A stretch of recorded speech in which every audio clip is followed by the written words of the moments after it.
Good evening, everyone. My name is Dr. Leslie Bergstrom, and I'm the superintendent of the Oregon School District.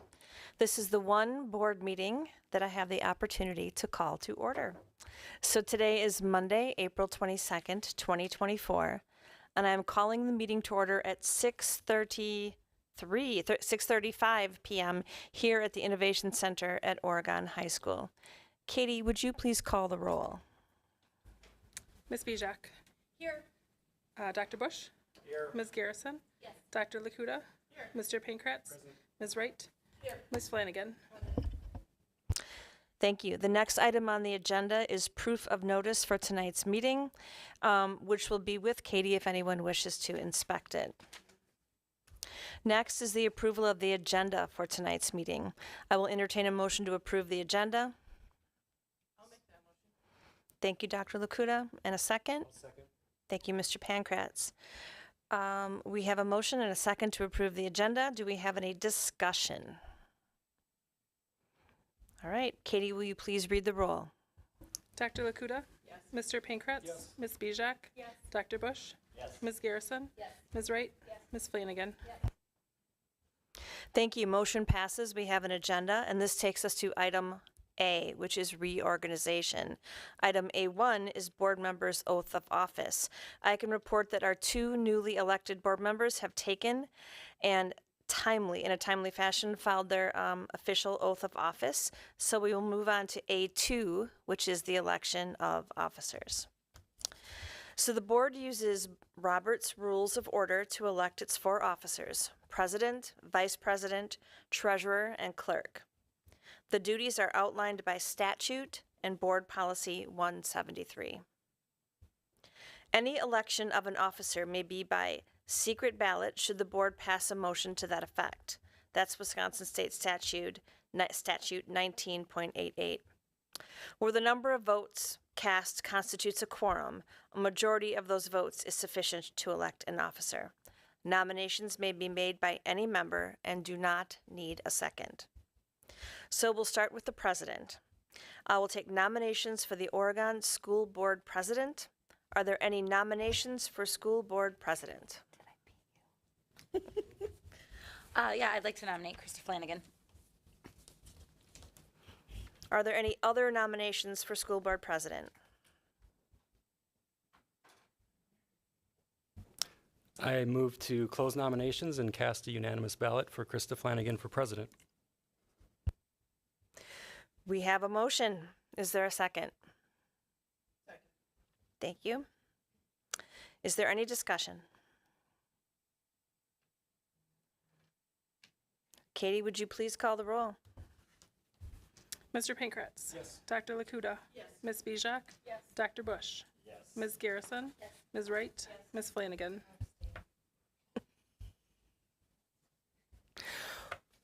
Well, that motion carries. So, Ms. Flanagan, do you accept the position? Yes. Then I will hand the meeting over to the new president, Mrs. Flanagan.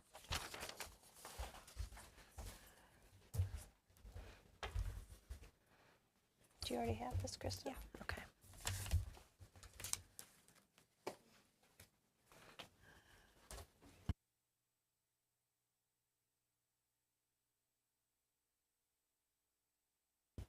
All right, thank you, everybody. Okay, we will move on to Vice President. I will entertain nominations for the position of Vice President of the Oregon School Board. I would like to nominate Troy Pankratz for Vice President. All right, Troy Pankratz has been nominated for Vice President. Are there any other nominations? Are there any other nominations? Okay, nominations are closed, so I will entertain a motion to cast a unanimous ballot for Troy Pankratz as Vice President. I will make that motion. Is there a second? I'll second. All right, Katie, could you please call the roll? Oh, sorry, I have to ask for discussion first. Is there any discussion? All right, seeing none. Katie, could you please call the roll? Ms. Bijak. Yes. Dr. Lakuta. Yes. Dr. Bush. Yes. Ms. Garrison. Yes. Mr. Pankratz. Yes. Ms. Wright. Yes. Ms. Flanagan. Yes, motion carries.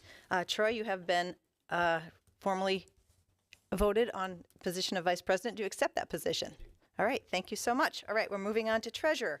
I will now entertain nominations for the Oregon School District Board of Education Treasurer.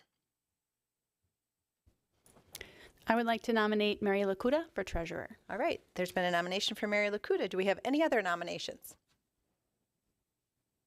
Any other nominations? Okay, nominations are now closed, so I will entertain a motion to cast that unanimous ballot for Mary for treasurer. All right, we have a motion. Do I have a second? Second. Is there any discussion? All right, hearing none. Katie, could you please call the roll? Ms. Garrison? Mr. Pankratz? Ms. Bijak? Yes. Dr. Bush? Yes. Dr. Lakuta? Yes. Ms. Wright? Ms. Flanagan? Yes, motion carries. Mary, you have been voted in as treasurer. Do you accept that position? I do. All right, thank you so much. All right, our last position is Oregon School Board Clerk. I will accept any nominations. I'd like to nominate Anna Bijak. All right, we have a nomination for Anna Bijak as clerk. Are there any other nominations? Are there any other nominations for clerk? Okay, nominations are now closed, so I will entertain a motion to cast a unanimous ballot for Anna. All right, we have a motion. Is there a second? All right, we have a motion and a second for Anna as clerk. Is there any discussion? All right, seeing none, Katie, could you please call the roll? Ms. Garrison? Ms. Wright? Yes. Ms. Bijak? Yes. Dr. Bush? Yes. Dr. Lakuta? Yes. Mr. Pankratz? Ms. Flanagan? Yes, motion carries. Anna, do you accept the position as clerk? Yes. All right, we have a full slate of officers. Thank you for all those who have accepted those positions. Okay, we will now move on to the consent calendar. I will read the following donations on that consent calendar. Oh, I know, just one second. All right, we have a $1,000 donation to FES via approved fundraiser from Karate America, Oregon. We have a nomination from numerous 7th and 8th grade families for the solar eclipse classes for students and staff. We have a donation of $349.69 toward music sheets for FES 4th grade choir with Miss Wyman from the Oregon Choral Boosters. And then we have a $100 donation for the admin scholarship from Cindy Olander and a $100 donation for the admin scholarship from Katie Heights. And then we do have a board member who would like to abstain. If I could abstain from the minutes, please. Okay, so Ms. Heights will note that. And then we do have approval of safety drill minute reports, so those. So I'm sure that the school board members have read those. Oh, there was not? Okay, so we don't have those. All right, and then we do have a resignation, so I'll entertain a motion to approve the consent calendar. I'll make that motion. Is there a second? Second. All right, we have a motion and a second. Katie, could you please call the roll? Dr. Lakuta? Yes. Mr. Pankratz? Yes. Ms. Bijak? Yes. Dr. Bush? Yes. Ms. Garrison? Ms. Wright? Yes. Ms. Flanagan? Yes, motion carries 7-0.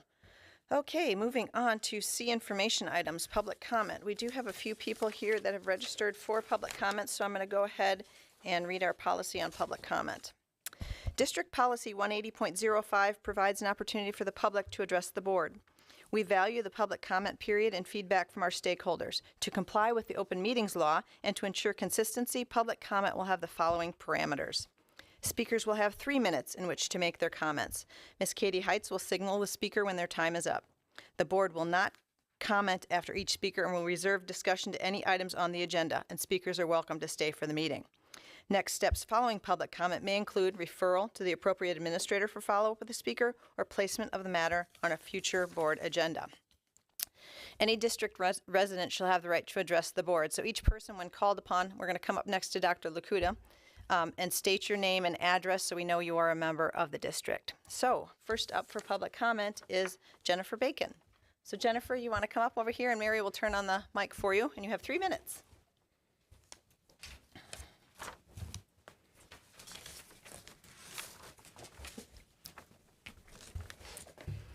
Thank you. Hello. My address is 886 Peace Lane, Oregon.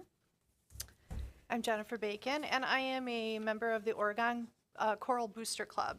I also have 2 students in the Oregon School District, and my youngest is in 8th grade and attends OMS and has been very active in the vocal music program since elementary school. And I'm here tonight to advocate for the 0.25 FTE increase in vocal music staffing so that there would be a 1 FTE position at OMS and 1 FTE would be shared between RCI and FES. There is currently a staff member working in the district who could absorb the additional FTE that is being requested. While this staffing increase will not address inequities that exist at RCI yet, it will prevent further inequities from occurring at OMS this upcoming year. Due to increased class enrollment, student access to small group learning next year is predicted to be decreased by 50% without the additional FTE, which means currently students have small group learning every week, and it will drop to every other week next year. In 2022-23, the enrollment at OMS Choir was around 85 students. 23-24, it was 110 students. And it's predicted to be 155 students next year. Small group learning is a vital part of a student musician's development. And without this additional 0.25 FTE, Oregon will be taking a step back in an already inequitable offering for small group learning as a part of a well-rounded music education for students enrolled in vocal music. My daughter would have wanted to be here tonight to express her opinions. She's rehearsing right now for a musical here in the building, so she couldn't attend. But she wanted to say that small group learning has really made a difference in her development, her confidence, and she would be very disappointed to see this opportunity not available for future students at OMS.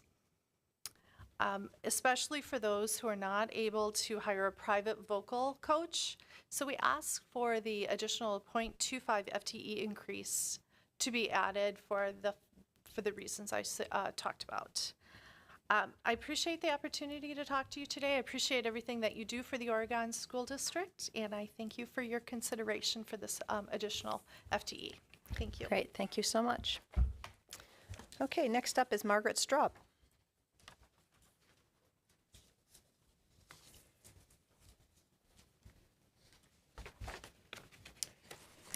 Margaret Straub, 292 Glenway Road, Brooklyn. Good evening. I am Margaret Straub with the Oregon Brooklyn Optimist Club and co-leader of the Oregon Splash Pad Project. Approximately 9 years ago, a group of community members started the planning process to build a splash pad in Oregon where kids and their families could enjoy water play in a free, safe, eco-friendly, and handicapped accessible outdoor environment. Over that 9-year period, we have held multiple fundraising events, applied for multiple grants, and continue to push forward to bring a splash pad to Oregon. We also have the support of many community organizations, businesses, the school district, and you, the Oregon Board of Education. Thank you for your support, and we hope you will continue to support this important community project. The Splash Pad Planning Committee is a group of 9 dedicated community members. Many, like me, do not have young children or even grandchildren, but we are a group of youth-focused businesses and organizations who strongly believe a splash pad will improve the Oregon-Brooklyn community. The Oregon Splash Pad will be built in downtown Oregon, where it will be near current schools, businesses, sport fields, and bike walking path.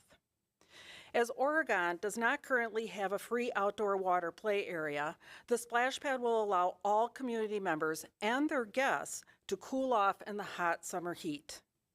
The pad by nature will provide a means of active and interactive play when kids splash around in cool water, run around the water features, and move around the various zones the pad will feature. The pad will have 6 zones ranging from toddlers to teens.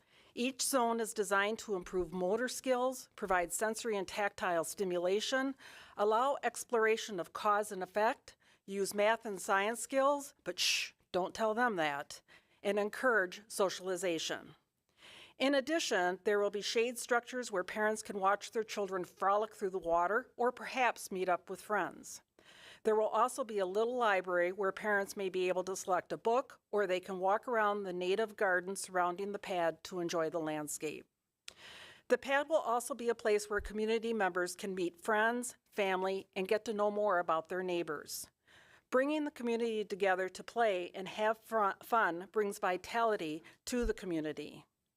Many families travel all over Dane, Greene, and Rock counties to play in various splash pads, which we believe will also include the Oregon Splash Pad.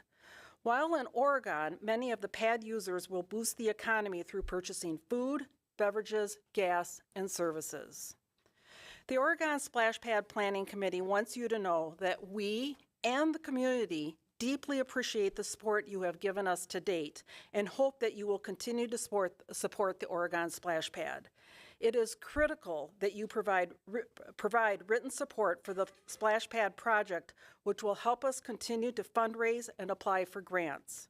Again, thank you, and I hope that soon you will be able to see the positive effect a splash pad will have on the Oregon-Brooklyn community. Great, thank you. Is there anyone else here for public comment tonight?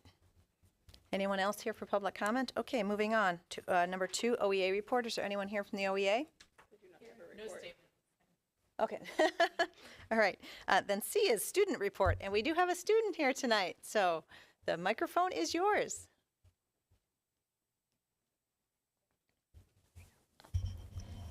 Some of the upcoming events in the Oregon High School is the blood drive that's hosted by HOSA, which is coming up on May 9th, where students can donate blood. Prom is coming up for juniors and seniors. The sports in season are track and field, boys and girls lacrosse, girls soccer, boys tennis, baseball and softball. AP exams for AP classes are coming up from early to mid-May. And on May 2nd, there's a choir variety show. And May 6th is officially when AP exams begin, and they end on the 17th. And the spring orchestra concert is May 9th. Band jazz percussion concert is being held on May 13th. May 15th is senior honors night, and May 22nd is the spring band concert. Great, thank you so much. Busy time here at Oregon High School as we finish up the year. Okay, moving on to D, action items. We do have quite a few action items tonight, so we'll start with number 1, which is Policy 323, students who are homeless and unaccompanied youth, and that has come from the Policy Committee, so I'll turn that over to Ms. Garrison. Right. This policy comes to you all from the Policy Committee, and so I will turn it over. We had a unanimous vote, and I will turn it over to Ms. Jonan to explain further. Thank you. So I want to thank Dr. Shannon Anderson and her Student Services team.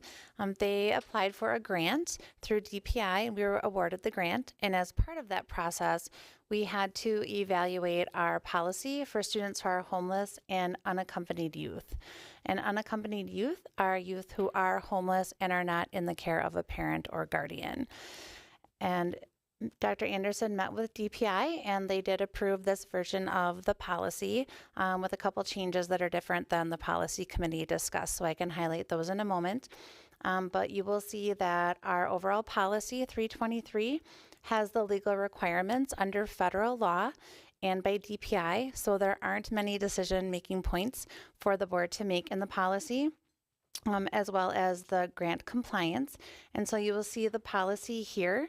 The DPI had 2 suggested changes, one to the policy itself, and you will see that in 323.05 that they highly recommended that we have a 2-layer appeal process within the district with the final appeal going to DPI.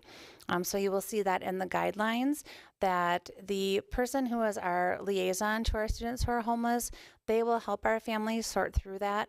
However, if we are not able to have a resolution, then an appeal our suggestion is that it go to Dr. Anderson as the Director of Student Services, and if the family still wants to appeal, then that appeal would go to Dr. Bergstrom as the District Superintendent.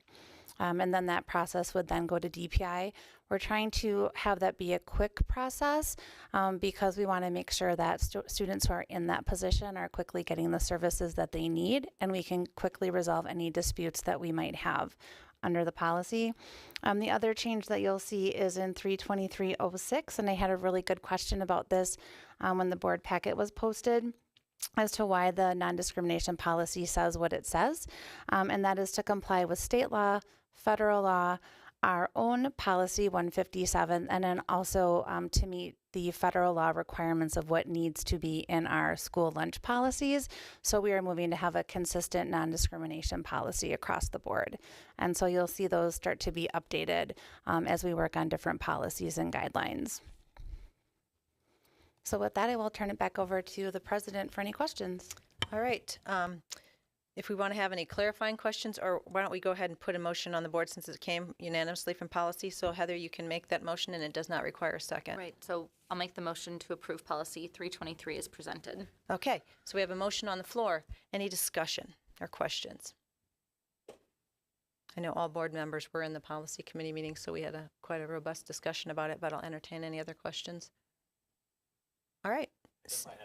Good. All right, let's go. Make sure my mic's turned on and everyone can hear me. So this is actually, we didn't talk as much about the administrative guidelines, and I had a couple questions about the administrative guidelines that I just wanted to maybe a couple things that just we could make friendly amendments, perhaps. My first question is and I'll skip a couple, in 323.065 about transportation. And the last paragraph where it says, in the case where there are schools of origin and current residents are located in different districts, 2 districts will agree on a method for transportation.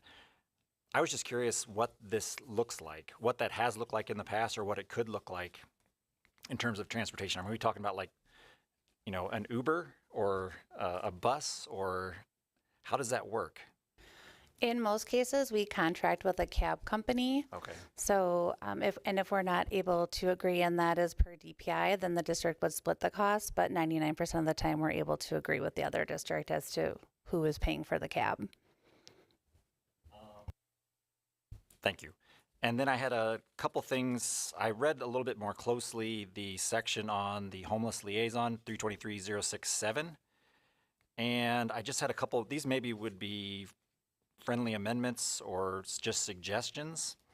Number 6, where it says there is compliance with all policies, that the homeless liaison or their designee shall ensure that there is compliance.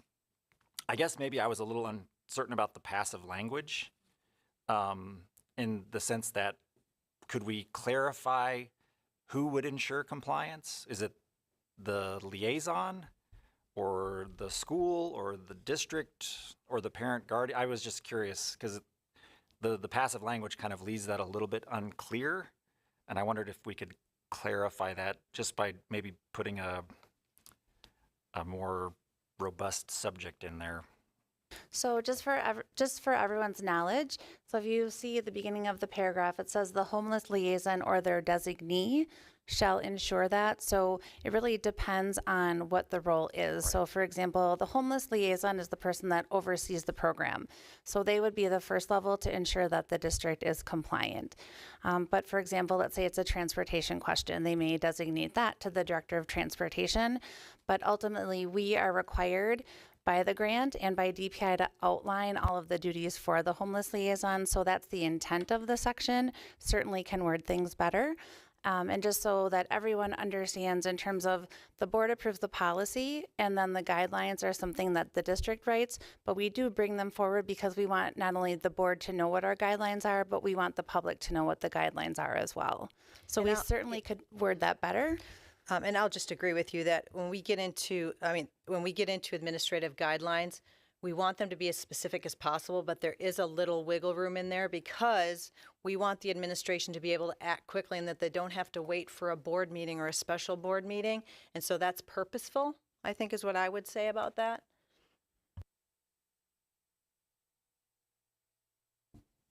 Okay. I'm satisfied.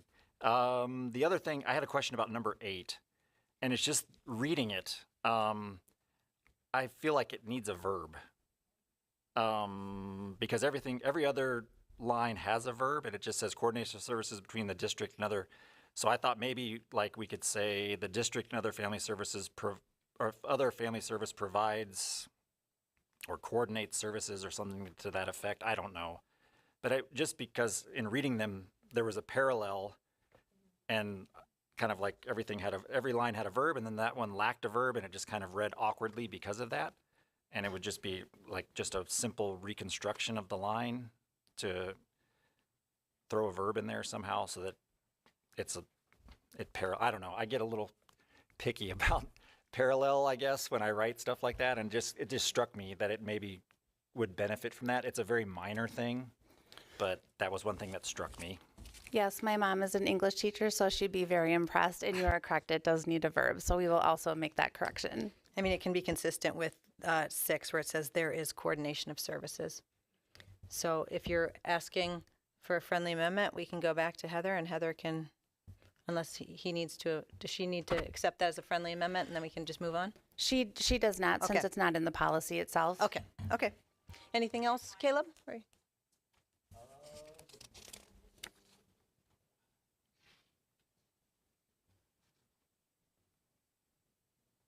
I have one more, and I will stop. There was in 323-0609, where it talks about the dispute resolution process. I thought that it very clearly outlined how everything would be communicated in terms of by email, mail, or in-person delivery. I didn't feel like at the end when it said the Director of Student Services or their designee shall make a decision within 10 calendar days. Could we add, or would that also be by email, mail, or in-person delivery, or is there something more specific there that's required by policy? We could certainly add that. Thank you. That's all I got. All right, great. Any further discussion? All right, hearing none, Katie, could you please call the roll? Ms. Garrison? Yes. Ms. Bijak left. Dr. Bush? Yes. Dr. Lakuta? Yes. Mr. Pankratz? Yes. Ms. Wright? Yes. Ms. Flanagan? Yes, motion carries 6-0. Thanks, Heather and the Policy Committee for that. Moving on to action item 2, which is official designations. The first one is that be it resolved that the Board of Education for the Oregon School District designates the Oregon Observer to be the official district newspaper. So I will entertain a motion so we can continue with that. I'll make the motion to have the Oregon Observer be the official district newspaper. Is there a second? I'll second. All right, we have a motion and a second. Any discussion? Go ahead. My only question is does the Fitchburg Star, are they, since they're one in the same company, are they not needed to be mentioned, or we're only choosing one? I think we have to have one designee, but Okay. I do know that the Fitchburg Star picks up Right. Oregon News Okay. in the special I just section of the wanted to paper. make- And the other reason is that Oregon is weekly and Fitchburg is once a month. Yep, So I we- wasn't yeah. advocating that Yeah, it was no. Fitchburg Star. I just wanted it as a point of clarification. Yeah, no, I've asked that question in the past too, so. I probably asked it last year and just forgot the answer, but here we are. No, it's good for everybody to know because we don't want Fitchburg to think that we're not including them, but they are included because they are one newspaper group and we need it weekly. Okay, any further discussion? All right, Katie, could you please call the roll? Dr. Lakuta? Yes. Mr. Pankratz? Yes. Dr. Bush? Yes. Ms. Garrison? Yes. Ms. Wright? Yes. Ms. Flanagan? Yes, motion carries 6-0. All right, moving on to resolution regarding investment of district funds. And then we have resolution of depository. So we'll first talk about our investment. So I'm going to turn that over to Mr. Wyland, if he would like to run us through that. Yeah, there's no rule changes here, other than typically we update the banks because their names change, but we always include the banks within the Oregon School District in here. And for the most part, our monies are held in the Wisconsin State Treasurer's Local Government Investment Pool or the Wisconsin Investment Series Cooperative. Those are funds that are professionally managed that and made sure that they're safe investments for the majority of our funds. So any questions? So any questions on the investment of district funds or questions on depositories? All right, we'll move to approve the first one, which is the investment resolution, which is 2024-02. All right, is there a second? I'll second. All right, we have a motion and a second. Any further discussion? Anything from our treasurer? No. You're good? All right. Anyone else? Okay, Katie, could you please call the roll? Ms. Wright? Yes. Dr. Bush? Yes. Ms. Garrison? Yes. Dr. Lakuta? Yes. Mr. Pankratz? Yes. Ms. Flanagan? Yes, motion carries 6-0. And then Mr. Wyland did explain who our depositories are, so I will entertain a motion for that resolution as well. I'll make that motion. We have a motion. Is there a second? Second. All right, we have a motion and a second on depositories. Is there any discussion? All right, hearing none. Katie, could you please call the roll? Dr. Lakuta? Yes. Ms. Garrison? Yes. Dr. Bush? Yes. Mr. Pankratz? Yes. Ms. Wright? Yes. Ms. Flanagan? Yes, motion carries 6-0. Okay, moving on to 3, which is appointment of representatives. We have the CISA 2 delegate. I believe that was Anna this past year. So is there anyone else who would like to serve in that role, which is a couple meetings a year? I'd be interested Okay. to try that since I've done that WASB Yeah, for okay. a couple of years now, so whatever. Is there anyone that's going to fight Leslie for that position? Okay, Leslie, it's yours. All right, WASB delegate. Leslie has had that for 2 years. That typically goes to one of the newest board members. So Caleb, how are you feeling about that? It's at the WSB annual, so. I can do that. All right. It is yours. Okay. Board committees, I will have conversations with all of the board members because we will be moving back to policy and visioning. So look for conversations from me about that, and then we'll announce that at a later date. And then we do have the OSD Wellness Committee. So Mary has been serving on that. Is there anyone that has interest in that committee, or Mary, would you like to stay? I'm happy to stay if there's no other takers. Okay. All right, Mary, it is yours. All right, thanks everybody for those appointments. And then what we'll do is, as the time comes for you to report back on those, we'll schedule time on the agenda for those things. So, and if you have any questions, just let me know. All right, moving on to 4, which is resolution to support DNR grant for the Oregon area splash pad. So I will turn that over to Dr. Bergstrom. Thank you. I think Andy Weiland has been the person working most closely with the Oregon Brooklyn Optimists, so I'm going to pass this off to him as he's the author of the purple on this subject. Thank you. This resolution is similar to the resolution that we've passed in the that you've passed in the past. Essentially, what we're looking to do is secure some funds from a DNR grant. This is the 3rd time I think that we've applied, so hopefully 3rd time's the charm. We have missed it by like a point or 2 the last couple years. We do feel pretty good about it this time. We also did apply for another grant earlier this year for the splash pad as well. So we kind of have 2 different options out there should we be successful with either one of them. The money that we've collected or will have collected by the about this time next year, because we have a CD with the proceeds that we've collected so far out there, would be around $340,000 total. We did get a better price than we have been gotten in the past. We had to move to a different supplier for the equipment to make sure that was made in the United States for this particular grant. And so we did find a supplier that can meet that need. There's probably only one of them that we've found so far. But when they came and gave their proposal to us a couple weeks ago, we were delightfully surprised that they were able to install the equipment, or at least they were giving us a proposal to install the equipment fairly significantly less than what our previous vendor that we'd been talking to would be able to give us. So for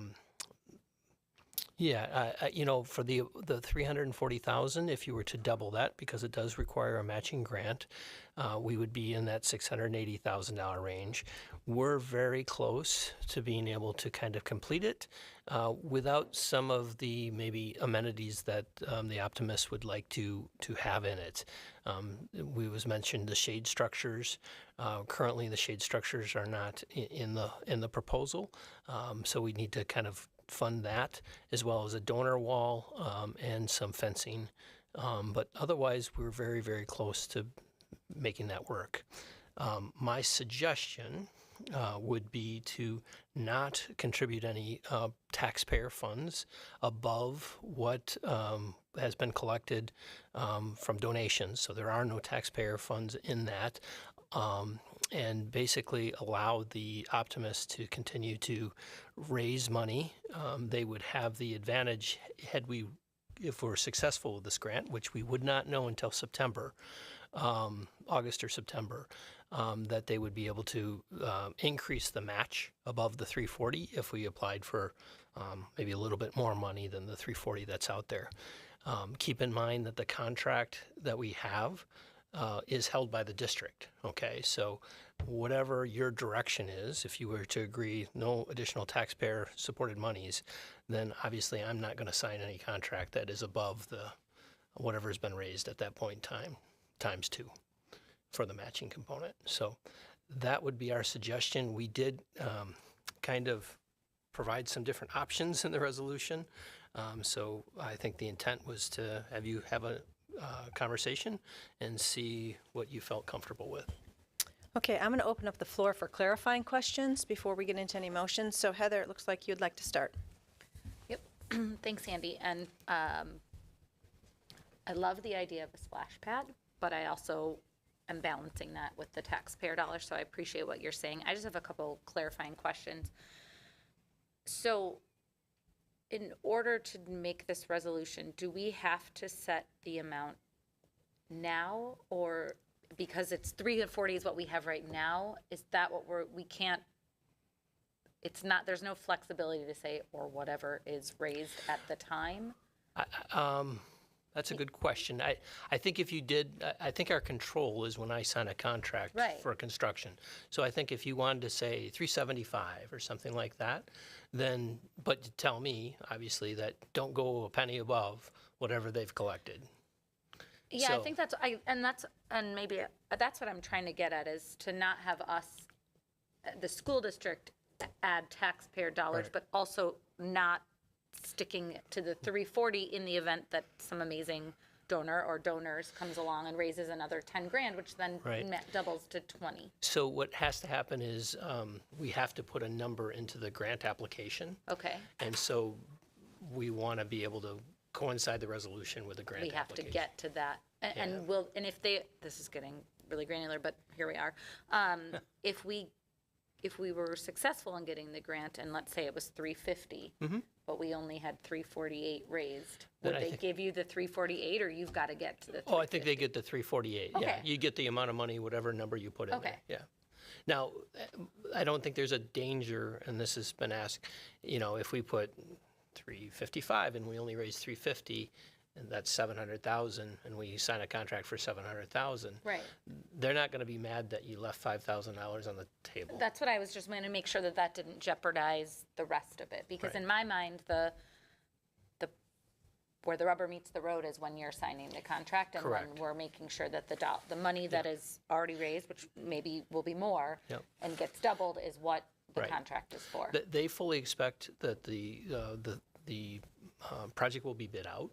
And they know that it's not bid out yet. Sure. So they know the number is not probably the lowest number that it could be. Okay, and then my other question is, on the purple sheet it says between $800,000 and $900,000. Is that taking into account the Made in America lower costs? No, that's it could be a little bit lower than that.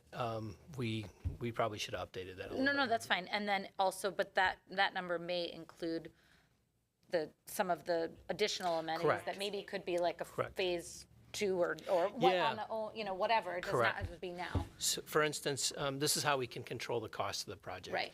If you look at the picture, each one of those things is an amenity, and there's a price I have right here that lists what that amenity is. Okay. If we wanted to just put the amenities plumbing in and then put just a little cap on it or something like that, we can do that, and then we can raise money down the road. Or Optimist Club could continue to raise money. Yeah, that's what I meant. Yeah, just making sure that Yep. Okay, so, all right, I'll stop because those are my questions. Leave my comments. All right, go ahead, Mary. Oh, yeah. Okay. So I just want to follow up on what Heather was asking, and it was a question that I had to start with. So if we apply for the up to 450, we're not beholden to take that whole 450 and match it. Correct. We will just simply take, regardless of what the total is, we'll take whatever we match. Correct. Okay. all That right. would be my intent. And if you didn't want to go to 450, 450 is the maximum we can apply for. Right. So that's why it's in there. Okay, thank you. Go ahead, Caleb. So I am supportive of getting the splash pad built because I do think it would be an asset for our community and for our families and kids. A lot of surrounding communities already have these facilities. You know, in Evansville's building a pool, and I think these are really great things to have, and I really want to see this happen. I'm also completely in agreement with the idea of not using taxpayer money to make up the difference. So some of my questions have already been answered, but I guess I have one question about, and this is maybe tying into what we decide today. I mean, if we go for the $450,000, and we don't spend it all, maybe we fall dramatically short. Is there any? I mean, are we going to like burn bridges with the DNR? Thank you. I was trying to remember. No, I don't believe so. Okay. And so I had a follow-up. So to me, when you're fundraising, I think it would be a benefit because if you have a matching grant and in your fundraising, then you can go to the community and say, we have this money. If you contribute it, you're essentially doubling your money. So to me, it seems kind of like maybe potentially a good idea if we do put in a little bit more money so that could be used if possible. I'm not sure about the timeline and how much fundraising can happen, but if we do that, that's often the benefit of having a matching grant is you can use that as an incentive. Absolutely. Completely agree with you. And just to answer your question about the timeline, again, we would not have a knowledge on this particular grant until sometime, late summer, early fall. So my anticipation would be that we would be breaking ground about this time next year had we been successful. So that's kind of your timeline for you to be able to collect additional funds, or Optimus to be able to collect additional funds. And then I just had one other very quick question. So it says in the last paragraph that we missed funding last year by 2 points, and you talked about we applied it before. Do we know where we lost points? Or I believe we do. Okay. I'm looking at Margaret because we've gone through that in a couple meetings. I'm just not as clear as exactly where that is. Okay. But we have definitely spent some time strategically thinking about how we apply for this next grant, knowing that we've elicited the help of Amy Miller, who is very good at grant writing, to help us in that regard. Because I just want to make sure, I want to get those 2 points. Yes. If we get right. And then the only other thing I had, and this is in the resolution, and I don't know if this is the time to ask this question or not, but in the therefore be it resolved paragraph, it says equal to the amount of the grant to complete the project within the timeline required by the grant. Do we know that timeline? Off the top of my head, I don't. Margaret, do you? A year? Okay. A year from the time we break ground. Okay. So there's a lot of work that has to be done prior to that, according to the DNR specifications. Okay, thank you. Go ahead, Troy. Just a couple of questions. And I too, with my fellow board members, support the project as a community project, but agree that I'd like to try to limit our district's investment into this. So my question is, it seems like the district would be responsible for maintenance in the long term. Is that correct? Yeah, operational costs, there would be some of those. I have some estimates from Aquatics, which is a company that we're talking to. I think they're a little inflated, but I would anticipate around $2,000 a month type of thing. The energy is going to be free because right now with the new solar panels, we're actually making significantly more energy than the building requires. So the splash pad will easily be covered within the amount of energy that we're making right now during operational hours. But there's some chemical costs, some water usage because of we are recycling the water, but there will be some, what's the word? It goes up into the air. Evaporation, thank you. sometimes those words. But the good portion of the costs are actually labor, and we don't anticipate adding labor other than we have thought about adding a lifeguard station kind of by the door, just to kind of keep an eye on things while we're operating, and it would provide another job for a young person in our community that they could get some vitamin D. So where otherwise in the pool they don't have that option. But other than that, doing the backwash, doing all the checking, those are things that we would do just as part of our current staffing program.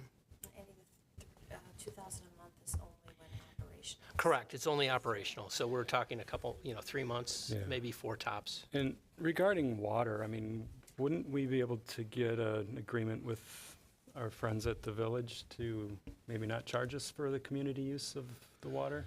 We could explore that. It's going to be right off. It's already connected to the water meter in the building, so it's not a separate water meter. And like I said, we're actually putting what's called a recycling system in for the splash pads. So many splash pads actually just run water out of the city mains and just flush it down the drain. We are not anticipating to do that, and actually there's some upfront costs associated with doing that, but it's a more sustainable practice to recycle the water. So we're going through filtration, running it through there's those words again, a system that basically sanitizes the water, similar to the water that we have in the pool and the hot tub. It runs through UV system. Thank you. I'm losing words this week. So we're going to install that as well. Okay. But long-term maintenance, if there's a piece of equipment that needs to be replaced and stuff like that, we haven't had that discussion with the Optimist. I would anticipate that would be our dollar. Mm-hmm. And then on the cost estimate, the construction cost estimate, there's quite a bit of elevation difference on that piece of property. Yep. So I'm assuming that we have accounted for retaining walls and fencing and. So that is the other thing. We talked about fencing a little bit ago. The person that gave us the proposal for the installation costs, we asked them to go out and check to make sure that they had covered all those types of costs. I don't know if she ever got back to you, Margaret. So that, again, is one of the reasons why we wanted to keep a little bit extra, because, again, the proposal was basically for $650,000. 340 twice is $680. So we got $30,000, but no shade, no fencing, and we need to make sure that we covered with the retaining wall. There are also some discounts that we will apply toward that money that we haven't factored in yet, and we have a contribution from Lycon, I believe, that we're not sure if we can exactly use or not. We will talk to them because they only provide one color of concrete, and the plan would have multi-colored concrete in this, and that's included in the installation proposal that they provided us. So we have some work to do to see if we can reduce those dollars. Okay, thank you. Go ahead, Heather. I'm really grateful for this board, and because I think everybody brings a different piece of expertise, and one of the things I would not think about is the grading of a splash pad, so thank you. And this is on me, but I don't know that I was fully looped into the fact that the school district would be responsible for the going forward piece of it. Is there not a continued, I guess, already a partnership either with the village or the Optimist Club? I'm thinking about, again, my splash pad knowledge is limited, but I'm thinking about Fitchburg's, for example, has nothing to do with the school district. So I applaud and like the idea of a partnership, but I'm a little concerned about the ongoing pieces of that. Certainly not from like a student lifeguard perspective, but as, things break or deteriorate, or just the cost of, I don't know, 2,000 times 3, I guess, is $6,000 a year. I hadn't gotten there yet that we would be on the hook for that. And so that's one thing. And then I guess, is there this has been going on for 9 years, so there must be, and I just don't know it. Is there a a survey on what other, do other communities partner together, or are they all on that community's plot of land and not related to the school district? Are we like the only example of that, or do we have other information to go from? So I do know that Belleville's, I believe, is on the school property, because I've been talking to the business manager from there, who happens to be a neighbor, and I know he went through that process over the last year or two. So I know it's on their property. I'm not aware of other places where it's on school property. Do you have a sense of what Belleville has spent for their school district side? Their project was significantly smaller than ours. I want to say they were in that $500,000 range, maybe a little bit less. I could be wrong. I could be way off. Okay. But I know they were significantly smaller than ours. And sorry, one last question. The grant has to be used in the building of the splash pad. There isn't room for, like, endowment is too big of a word for ongoing splash pad operations, but you know what I mean? There's it has to all be used in that. I believe so, yes. Within a year, right? Yes. Okay.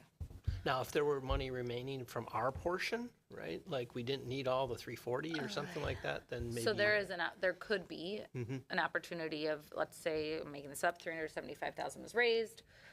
We take 330, now it's 660. We don't get a shade structure, and we have 40 grand. Totally making that up in the pot for ongoing things. I think that would be plausible. Yes. That's plausible. Okay.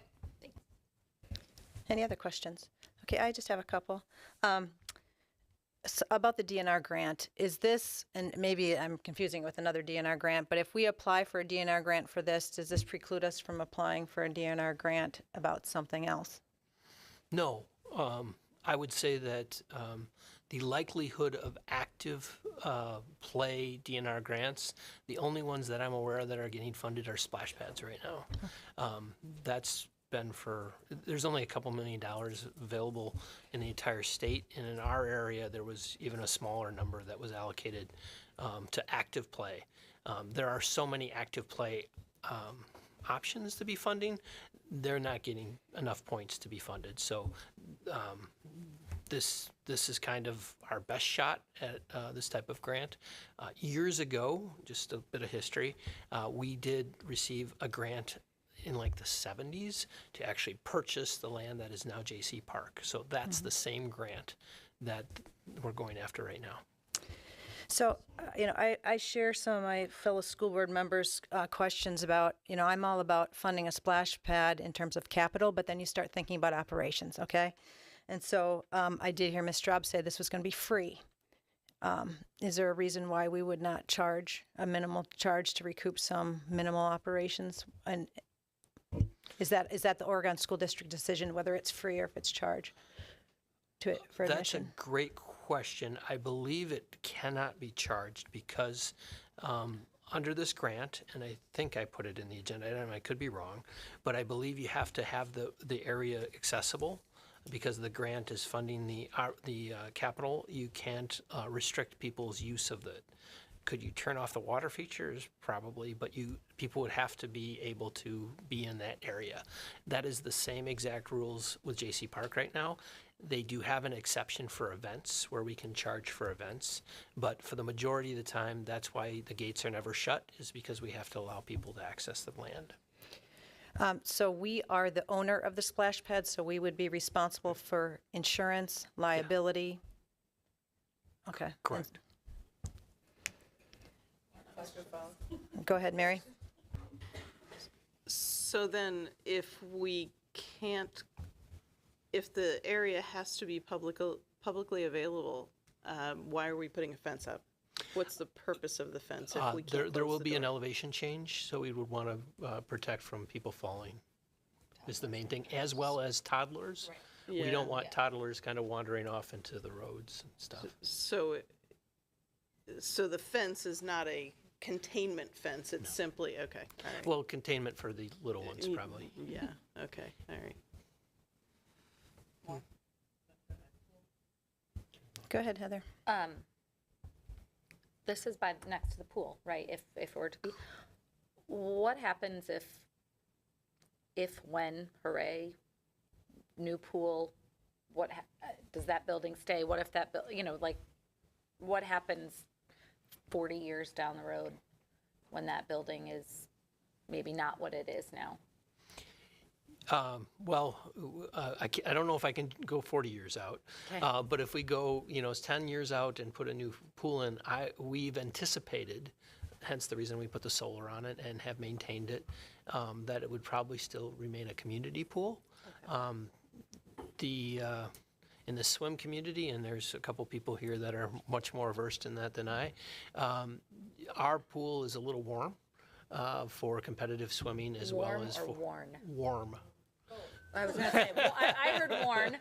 Okay, warm. So it's a little warm for competitive swimming and training and those types of things. And that's because we also have the different young kids as well as older community in there, Right. and they like it a little bit warmer. Warmer. Got it. So I know you can't go 40 years, but in theory, as it stands, that building would remain as a pool, so we're not thinking about it being something else that drastically does not fit next to a splash pad. That is not what we're thinking that would continue to be there. Okay. I think I'm done. Go ahead, Mary.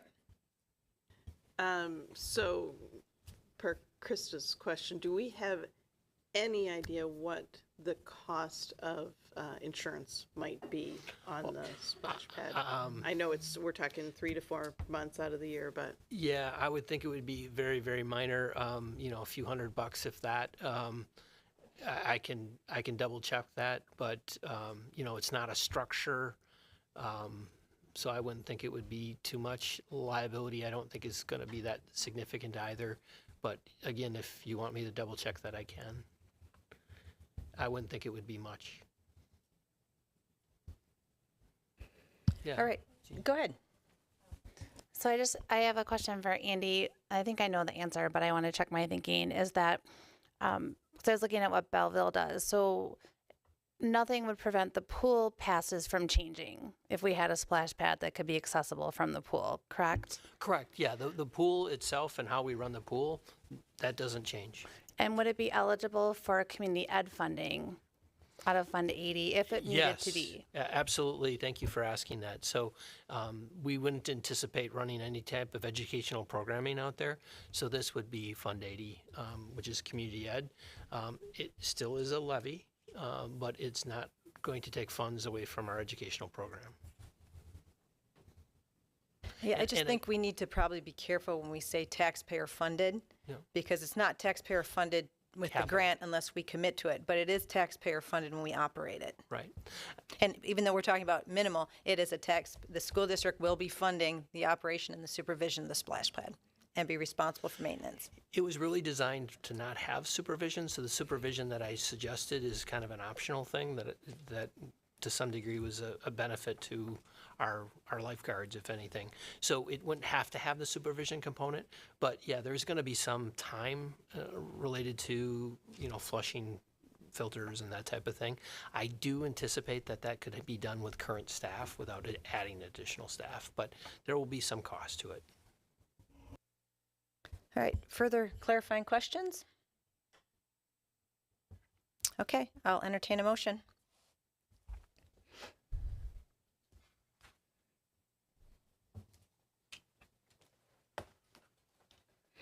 And just for review, to give people time to think, if you look at the purple motion options that have been put before us, these don't have to be the motions, but approve the resolution for $450 and allow the Optimist to fundraise the additional $110 required match and commit the OSD to funding the remaining after the fundraising is complete, which means that the Oregon School District would be responsible for that difference.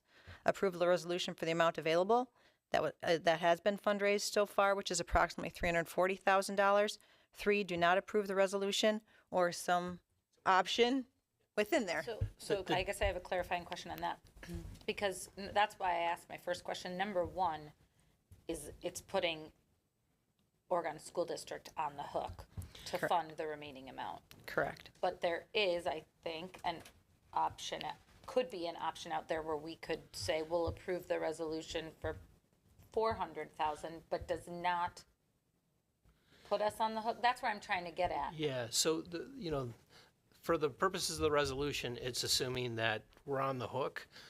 The 340,000 is in, or 330,000 plus interest is in our bank account. So that's where it's getting confused, I think, is we're on the hook, but we control how much money we actually put into this, because I'm not gonna sign a contract for anything above whatever double the amount raised is. Right, but I can't put a motion on the table that says approve the resolution for $360,000, parentheses, go Optimist Club, raise that. Oregon School District isn't adding $20,000. I think that might confuse. Right, okay, that's where I was going Yeah, with I mean, it. we need to be clear Right, in that's the what- resolution, but we're authorizing. Okay, so, but, and then if we go for the 340, that's what goes in the grant, sorry. And then even if the Optimist Club does raise more money, it doesn't get matched because our max of a grant is Correct. 340. Just Correct. getting it all out there. So point of order. Okay. Okay.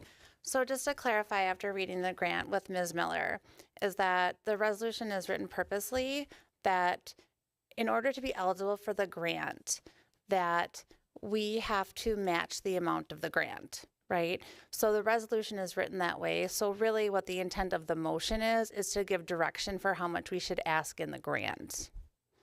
So you could say up to a certain amount. So we can approve the resolution as written tonight. It's just that we want direction as to what amount to ask for in the grant. But isn't what is asked for in the grant the amount that OSD is committing to for the contract? Yes, I just didn't want you to think we had to rewrite the resolution. Like the resolution in the packet is sufficient for the grant. It's just that the board needs to give direction as to how much money to request from the grant. Okay. Okay. I'm right with you. Let me make, because I think I understand what's going on, but I want to make sure. So we can say, just for argument's sakes, we could say we approve the resolution for up to 450,000, and the optimists can't raise that much. But I think what I hear Andy saying is we are not going to go above and beyond whatever the optimist raise. And so whatever they raise, we get that matching from the DNR and cut off the top. When is the grant due?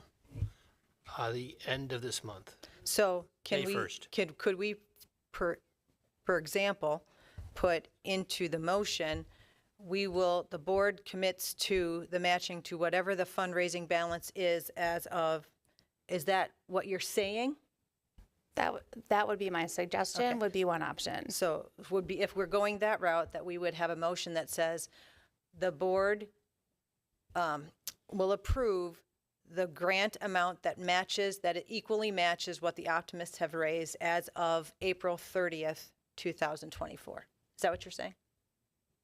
That would be a path. My point of order was that you wouldn't need to change the wording of the resolution for tonight. The motion should just be separate from, the resolution doesn't need to be rewritten was my point, and the way that you're suggesting would work. So we could approve. Go ahead, Troy. So then, I guess my question would be, we are confirming this, we're limited to the amount of fundraising at the end of this month. And we would not then be able to take advantage of that 50% match of any funding that would be raised between now and next spring. Is that for a match? So I have in that 340 included interest revenue for the next year.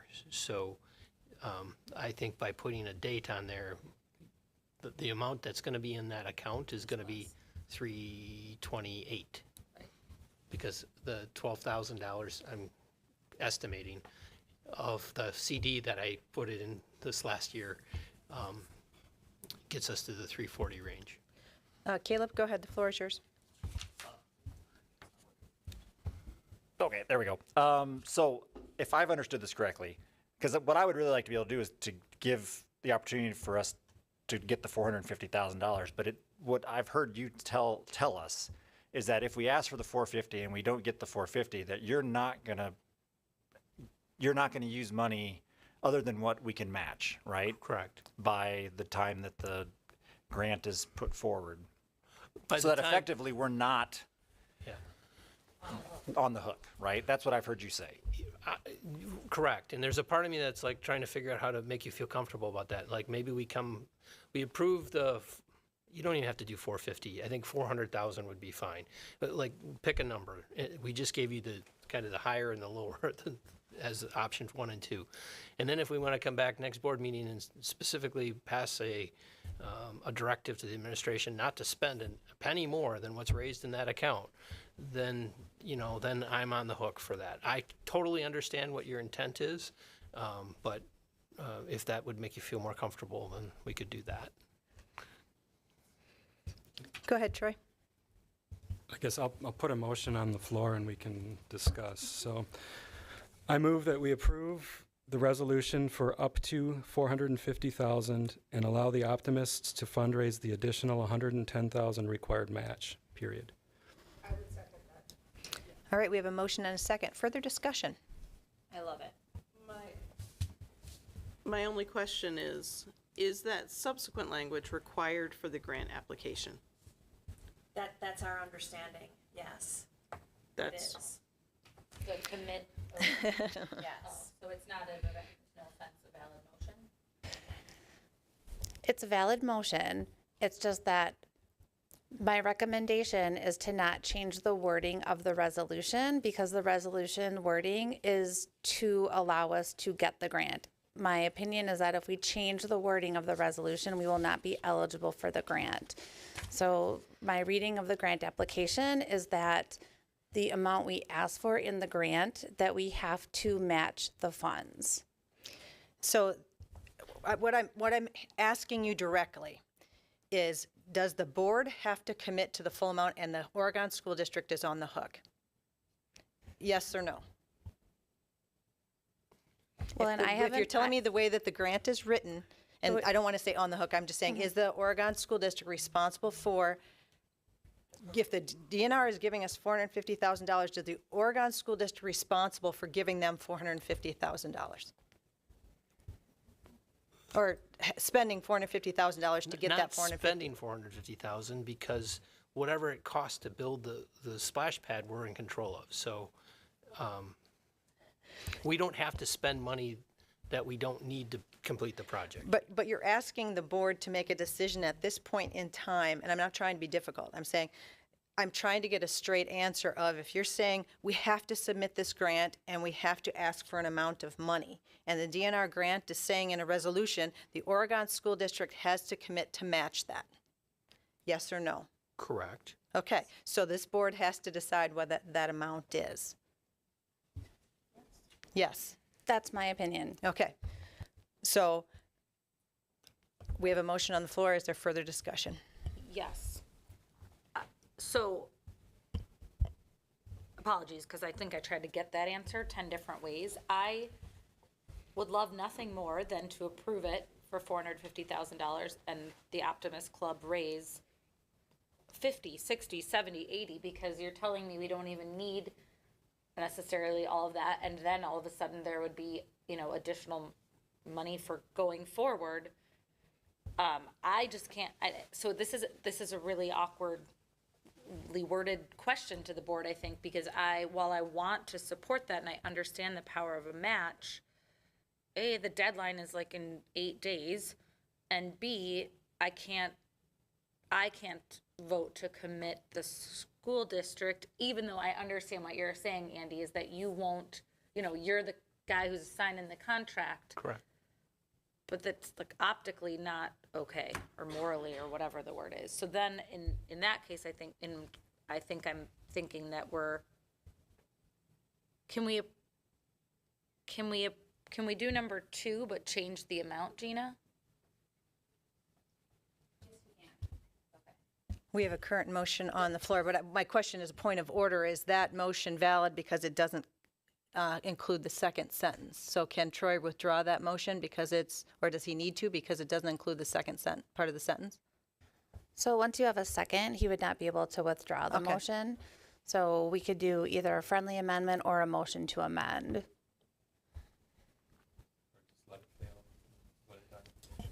Okay, so any further discussion on his motion, which is number 1, which does not include the second half of that suggested option?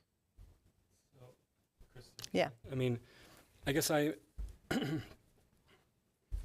what makes me uncomfortable is if we approve the printed motion at 450,000 and bids come in at $1 million, now to the community, it looks like we've approved this and that we've committed to it because this board has approved that motion, right? And that makes me really uncomfortable when we're all sitting around this table. Most of us are saying that we don't want to expend school district monies for the construction of the splash pad, even though we know that we will be committed to ongoing maintenance and operational costs. Yeah, I'm not in support of that motion. I think as a board president, I can't in good faith commit the school district to taxpayer funds. And our legal counsel is telling us that's what we're doing. So I will be voting no. Go ahead, Leslie. I would like to make a friendly amendment to change Troy's motion to be, instead of 450,000, to be 375,000, giving the Optimist Club time to raise the additional money, the additional 35,000, iffy. No, I mean. No, it would have to be, by A year. when we build, right? Right. Okay, to give them that time to raise that additional funding until we build. Yeah, that would be the friendly amendment I have. Go ahead, Gina. You look like you would like to say something. So in order to do that, then Mr. Pankratz and the second would have to agree that that's friendly. Point of clarification, but just simply changing the number doesn't add, Leslie, you didn't suggest adding the second portion of the sentence. Sorry. Yes, we will add that as part of my friendly amendment as well, too. Who made the second? I did. All right, okay. So do you agree to that? If Troy is good with it, yes. I'll agree to that to get it on the floor to be voted on, sure. Okay, so we have a motion and a second. What I will say is that we're still committing the school district to money that's not been raised. Go ahead, Caleb. So I just wanted to throw something really quickly in here is that I think we've had multiple discussions in the committee of the whole about some of the tough financial decisions that we have to make in the next few years. And I think that's because I think all of us, honestly, if we had the money, we would love to contribute the money to help get the splash pad built. But I think the problem is that we know what the situation is with our finances, and that we have a lot of really tough decisions coming, so that it's very difficult for us as a board to think about this as an additional expense. And I think that's my reluctance to commit us to a large sum of money. And I think that's probably, I can't speak for the board members, but I would guess I share that, the other board members share that reluctance with me, because we've had so many discussions about some of the tough decisions we have ahead of us. And I think that that's part of, because like I said earlier, I would love to do the full 450. I'm just a little uneasy about the potential. And I know that it doesn't sound like it would happen, but $110,000 is a lot of money. And that's really just all I wanted to add to the discussion. Any further discussion? Go ahead, Can Heather. I call the question so that we get this? You can. Can I- Okay, so the motion on the floor is, Katie, would you please read the motion? Approve the resolution for the $375,000 and I'll allow the Optimist to fundraise the additional, Andy, help me with math. Thank you. $35,000 required match and commit the OSD to funding the remaining amount after the fundraising is complete. All right, that's the motion on the floor. Katie, could you please call the roll? Mr. Pankratz? No. Ms. Wright? No. Dr. Bush? No. Ms. Garrison? No. Dr. Lakuta? No. Ms. Flanagan? No, motion fails. I will entertain another motion be put on the floor. On, but I can't. There we go. I'd like to try this again, and I'd like to just substitute $350,000, and that would then be $10,000 with all the wording the same. All right, so the motion on the floor is approve the resolution for $350,000 and allow the Optimist to fundraise the additional 10 required match and commit the OSD to funding the remaining amount after the fundraising is complete. Is there a second to that motion? All right, we have a motion and a second. Discussion. I just have a question that I'm not sure if you know the answer to. What has been like the average donations for the splash pad as of late? I know that we had initial, big amounts of donation, but then it's kind of like waxed and waned. And I'm just wondering if that's a reasonable amount. The $10,000? Yes. Yeah, Margaret's giving me the bob, so I'm going to go with yes. Okay. I think it was, average is tough because I think there were some large donors and some small donors, so. Andy, my question is, you mentioned something about interest. If this is 350, what's the interest? Yes, we're good because the 340 included the interest. Okay. So there would still be 10,000 left to raise. That would not be covered in interest. Okay, so we're still saying 10,000 needs to be raised, and the school district would be responsible for that $10,000. Okay. Further discussion. Go ahead, Gina. If it's not raised. Correct. Right, okay, I just Correct. want to make sure. Yes, That everyone correct. understands. Caleb, did you have a comment? Just a quick question so we're looking at $700,000. $700,000, right? Is that enough for the splash pad? Or are we going to have like a bare bones splash pad? No, I don't think we're going to have a bare bones. Okay. I think, maybe there's a feature that we have to fundraise afterwards or something like that. I don't know the cost of the fencing yet or the donor. The donor thing hasn't really been designed, so we got to figure out what those pieces are, as well as making sure that the retaining wall's included in there. So those are my unknowns yet, but 700,000, we're going to have something. We're going to have something we're proud of. I just want to add to that, it has nothing to do with the motion, but the Optimist Club could raise $20,000 and now could. we'd have 710, right? Correct. So it's not like we only have to, it's just this is what we're talking about our side of the street here, right? Okay. Correct. Any further discussion? All right, Katie, could you please call the roll? Ms. Garrison? Yes. Dr. Lakuta? Yes. Dr. Bush? Yes. Mr. Pankratz? Yes. Ms. Wright? Ms. Flanagan? No. Motion carries 6-1. Okay. Moving on. Thanks for that hearty discussion. Okay. Moving on to, if I find my agenda, is the shared service contract, correct? Okay. Turn that over to Dr. Bergstrom. Thank you. This is something that we sign on an annual basis, and it's related to the Dane County New Teacher Project.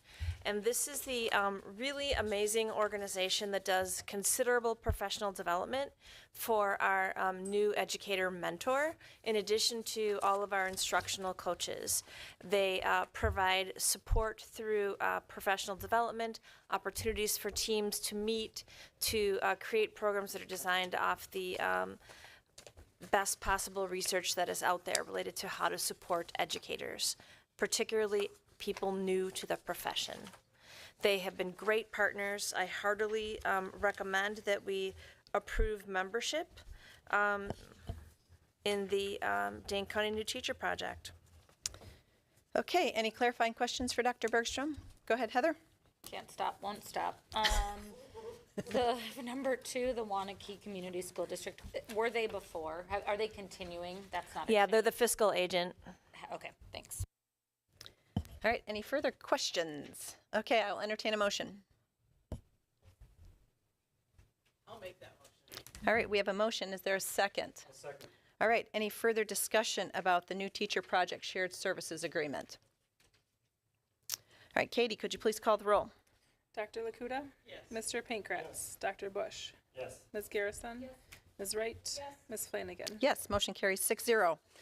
Okay, done with action items for tonight. On to discussion items, committee reports. We did not have a committee of the whole tonight.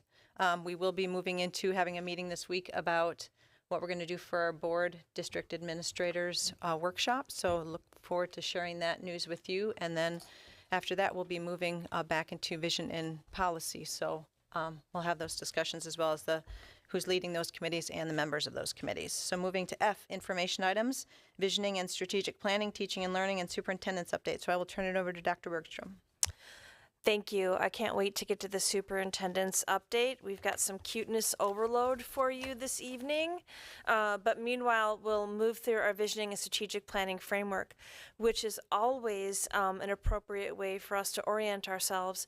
But it really is becoming more so as we approach the time period when we'll be coming together as an administrative team and the board to conduct workshops on, let's see, May 13th and June 10th, connected to all that we have been learning in the Committee of the Whole and how that might impact our strategic priorities and certainly how it may impact our OSD goals. So that really important discussion is upcoming in the next month, and so I wanted an opportunity to foreshadow that. And now I'll move into the superintendent's report. The first one, our OSD business manager, and you see Andy's picture in the corner of the screen. Andy Weiland is speaking at the White House on a panel about K-12 school infrastructure regarding cutting emissions and energy costs. And really that is due to his incredible leadership related to sustainability in the school district, but Forest Edge as a net zero school in particular. So congratulations, Andy, on representing the OSD and our values and vision at the White House. And we also had, keeping along the lines of sustainability, Forest Edge is closing in on the 4th year of being a net zero building. And this means that the building produces as much energy as it uses. And so WKOW visited recently to talk with Andy Weiland and Principal Carrie Majeski about the features of the building and the educational opportunities.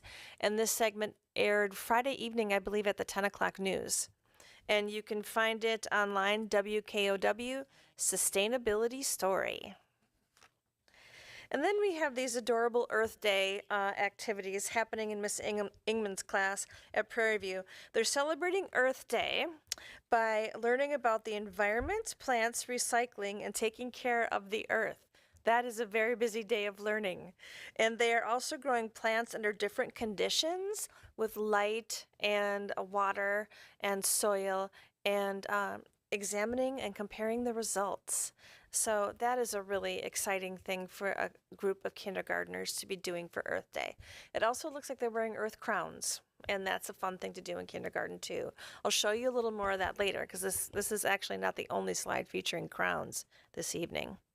So we had our Getting Ready for Kindergarten meeting a week ago tonight in the Performance Arts Center. And so the families of the incoming kindergarten students were invited for an overview presentation to learn about the transition to kindergarten. And so our 4K director, Lindsay Engelhardt, and our elementary principals were there to talk them through some of the key questions and answer questions individually with families outside of the PAC when this is done. And so we know that transition is really exciting, but it also can come with some uncertainties. So we want to assure families that we're here to offer support and answer questions, and that we're really looking forward to all the opportunities our students will have when they start with us in the Oregon School District. And then here's more kindergartners. It's an engineering project. They're learning about 3D shapes, building and designing in Brooklyn's elementary kindergarten classes. They're putting their engineering skills to work building castles made out of recyclables. And if you'll notice, it's a theme. It's everybody got to had the opportunity to dress up around the theme of castles, including the staff, and you'll see them down in the corner. Now, this is a trend. Wait, it's loading. There you go.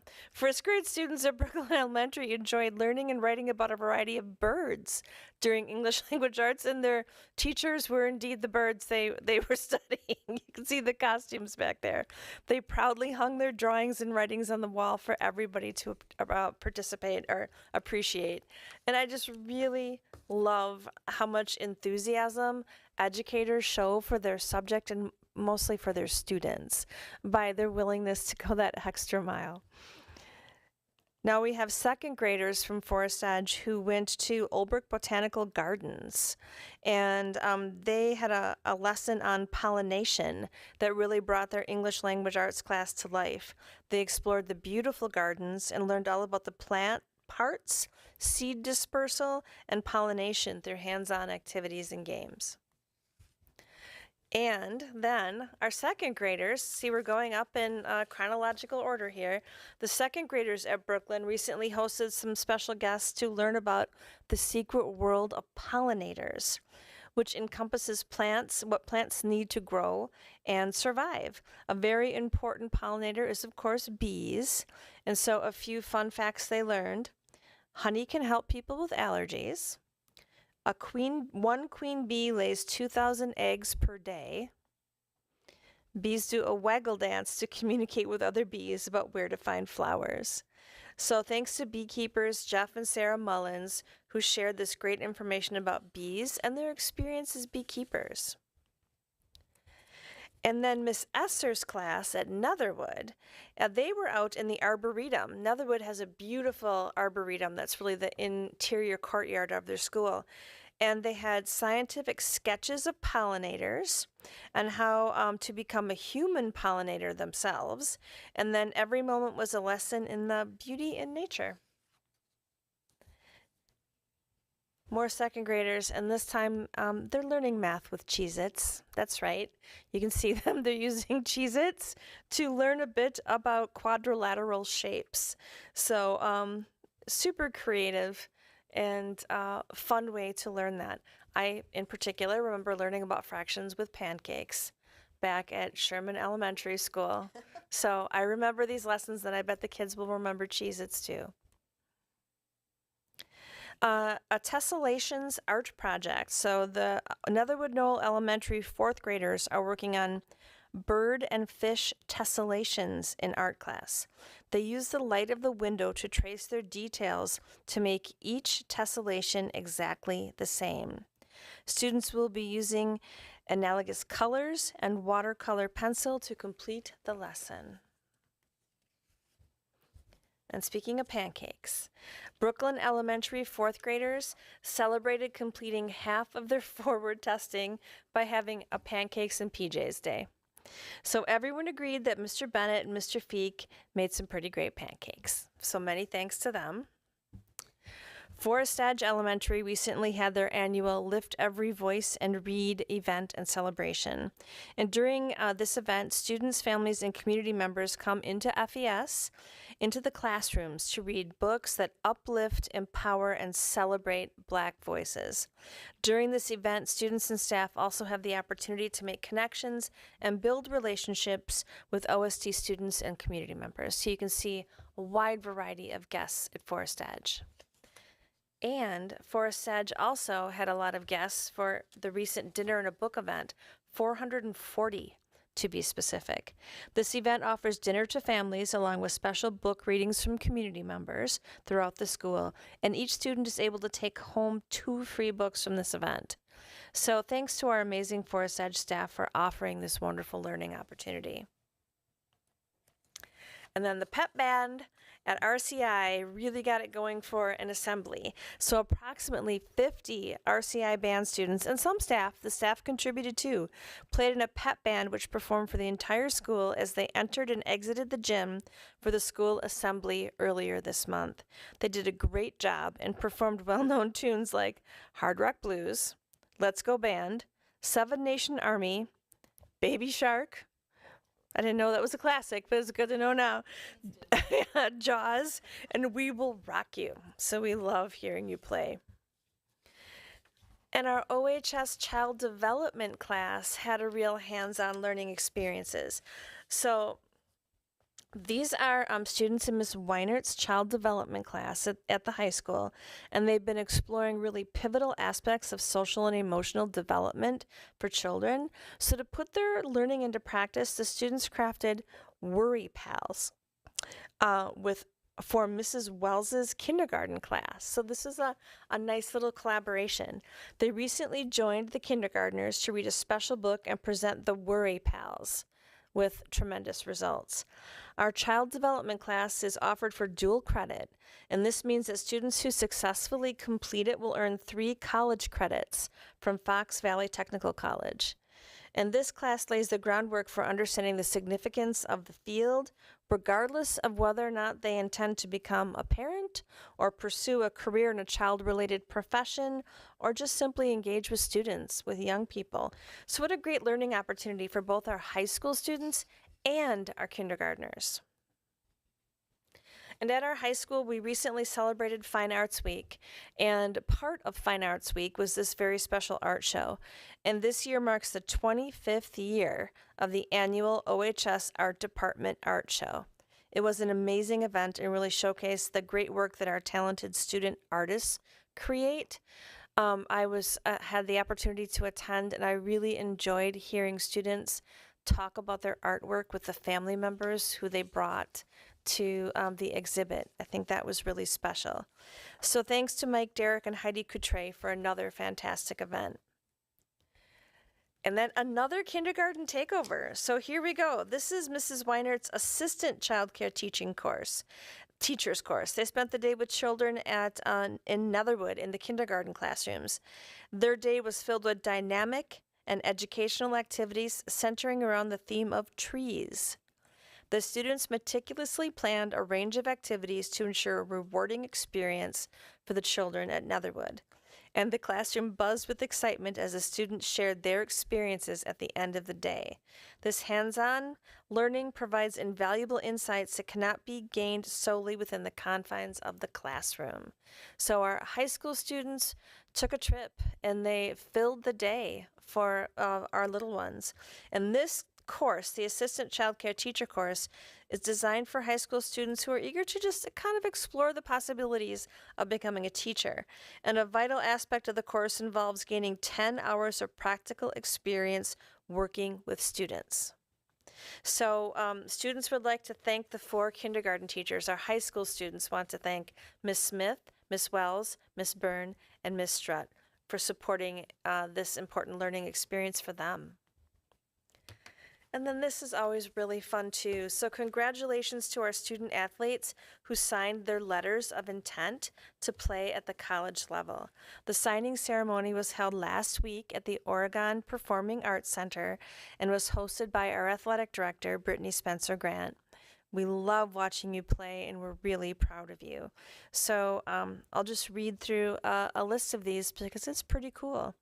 McKenna Carroll, she's playing volleyball and basketball at Loras College. Hayden Derleen, baseball at Knox College. Lauren Etienne, softball at Madison College. Rebecca Gill, lacrosse at University of Wisconsin River Falls. Sophie Herweiler, track and field at St. Olaf's. Delaney Holker, soccer at Temple. Drew Hoffer, golf at the University of Dubuque.